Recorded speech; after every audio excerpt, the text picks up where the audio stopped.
here we are, budget drift car. What's the best to go for? I would definitely say the MX5.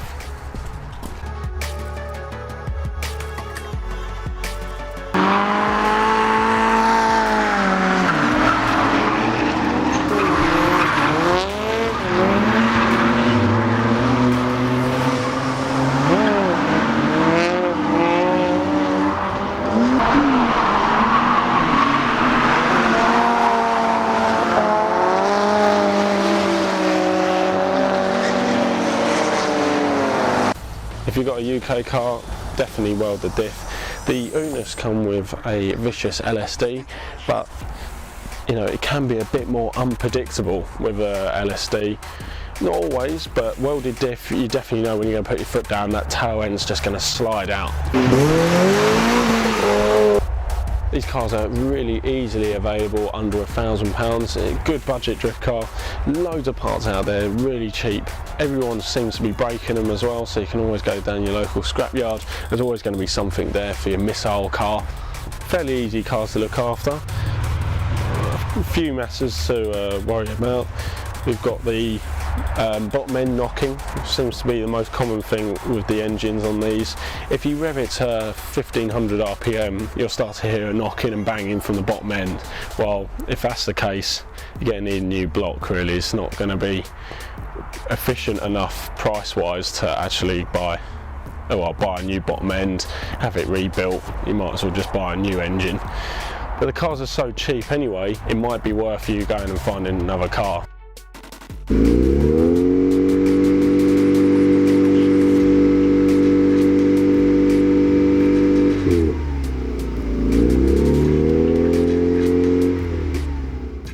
Loads of little JDM goodies you can put in it.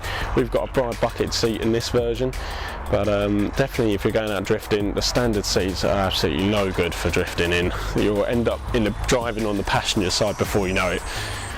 Bucket seat of any kind is perfect. Just make sure you've got something that supports you properly. The Eunos versions come with power steering as standard on all models. The UK, it come in a bit later, so there's a few models there that haven't even got power steering, so watch out for those. It's a lot easier to drift with power steering, I will tell you that now.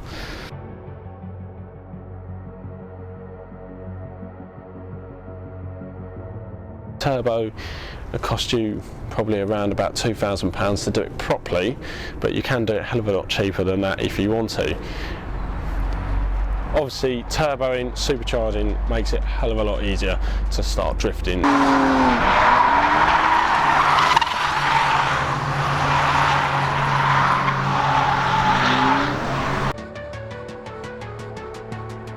This one's just a standard 1.6 and it's running roughly about 125, but we still need it dynoed properly. It was about 115 as standard. Obviously it's not new anymore, so a few horses have escaped over the years since it's 24 years old, but you know, still in standard form. It's actually still pretty fun to drive. As always with this small short wheelbase chassis, it's always quite responsive, especially if you put some coilovers like this has got the Tane coilovers on it. Probably recommend as well getting some polyurethane bushes as well. Good tyre up front is what you need, maybe something like an R888. You don't have to go that mad. If it's just a missile car, well then just make sure you've got something at least that's stronger at the front than is at the rear. Obviously on this version we've gone for a JDM nostalgic black racing, similar to the Watanabe RS8s, but you know, if you want some real fun, you can put some space savers on the back and then just go out drifting. Recommend little things like the steering wheels. If you go for a 350, you might find that you want a quick release to get in and out of the car. By 350 I mean 350mm in diameter steering wheel. We've got a 350 in there at the minute, we're not happy with it, so we're going to change it out with a 300mm. Might be too small, but we'll see how it goes. Brakes, well, brakes are pretty horrendous on this as standard. They're basically driving with milk bottle caps attached to brake discs. not ideal.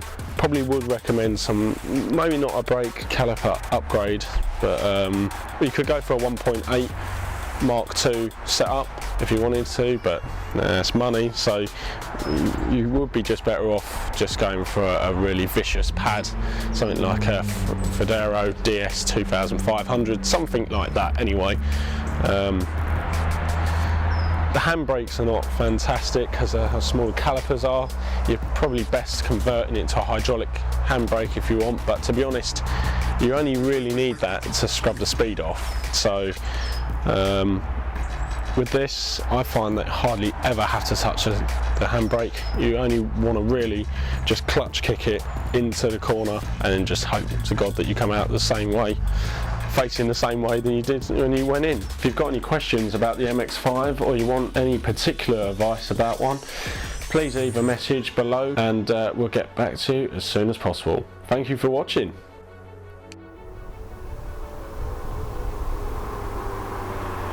Oh.